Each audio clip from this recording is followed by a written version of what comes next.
세하 안녕하세요, 세세야. 경환입니다. 자, 이제 프로포즈가 끝나고 결혼 준비를 할 때 또 준비해야 되는 게 있죠. 바로 신혼집이죠. 이 신혼집을 구할 때도 여러 가지 꿀팁이 있는데요. 저희가 그 꿀팁을 5가지로 추려봤습니다. 그럼 시작해볼까요? 첫 번째, 바로 역세권인데요. 혹시 역세권이면 너무 당연한 소리 아닌가 라고 생각하실 수 있는데, 사실 역세권도 역세권 나름이거든요. 여기랑 아파트랑 연결이 돼 있는 완전 초역세권이면 굉장히 좋겠지만 그렇지 않은 아파트들이 더 많거든요. 그래서 고려해야 할 사항이 첫 번째로는 아파트 출입구인데요. 지도에서 봤을 때 지하철 출구와 동이 가까운지만 보지 말고 실제로 지하철로 가는 아파트 출입구가 어디에 있는지를 확인하시는 게 굉장히 중요합니다. 그리고 두 번째로는 지하철 출구로 가는 도로의 컨디션입니다. 도로도 오르막이 있을 수 있고 내리막이 있을 수 있고 그리고 뭐 비포장 도로가 있을 수도 있거든요. 그 부분을 참고하시면 좋고, 그 다음으로 중요한 건 횡단보도입니다. 이게 실제로는 가까워 보여도 횡단보도가 막 2개, 3개 막 이렇게 있으면 굉장히 오래 걸리거든요. 그래서 실제로 그 집을 선택하기 전에 지하철 출구까지 얼마나 걸리는지 한번 계산해 보시면 굉장히 좋습니다. 자, 예를 들어 볼게요. 보면 이쪽에 기흥역 더샵 보이시죠? 만약에 내가 기흥역 더샵에서 기흥역으로 가려고 한다. 그러니까 바로 이 뒤에 있는 102동 쪽으로 보고 있다 합시다.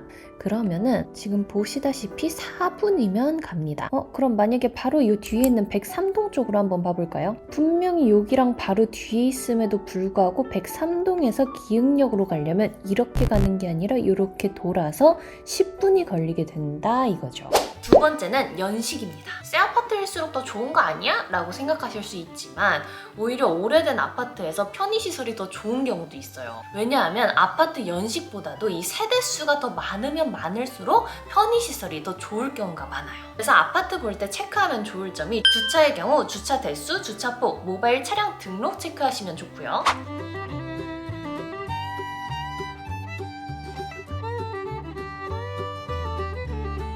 커뮤니티 시설은 헬스장, 스크린 골프, 도서관, 독서실 체크하면 좋습니다.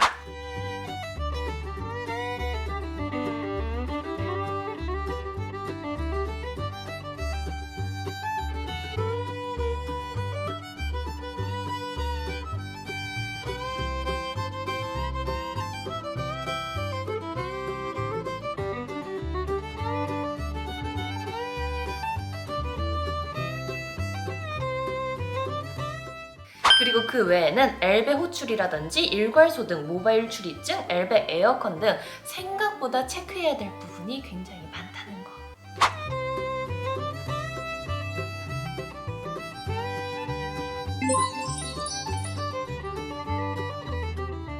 세 번째는 바로 평수 및 구조입니다. 평수도 크면 클수록 좋은 거 아니야?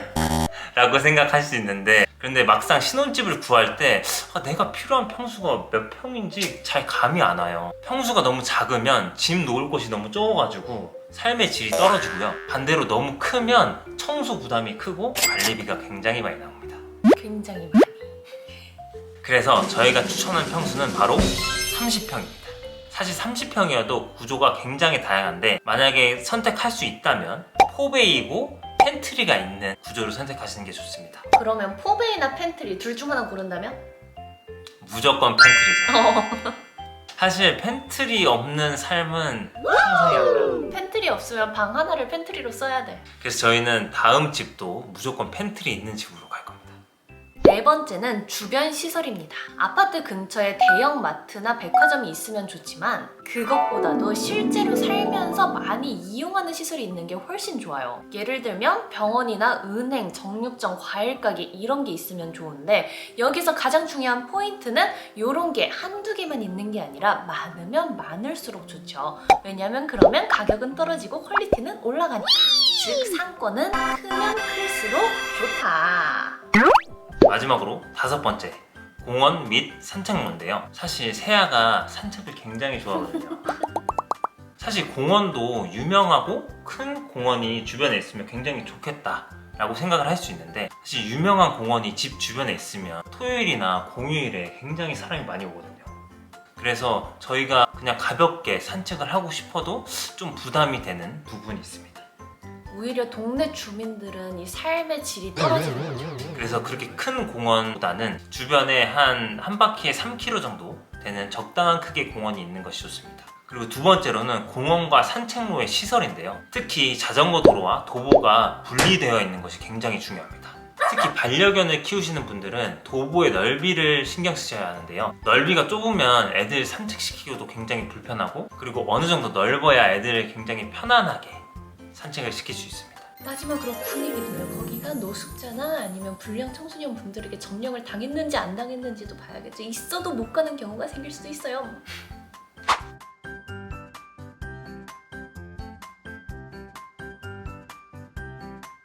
자, 이번 영상에서는 신혼집 구할 때 꼭 체크해야 할 꿀팁 5가지를 알려드렸는데요. 이번 영상이 여러분들께 도움이 되셨다면 구독과 좋아요, 댓글 알람 부탁드려요. 안녕!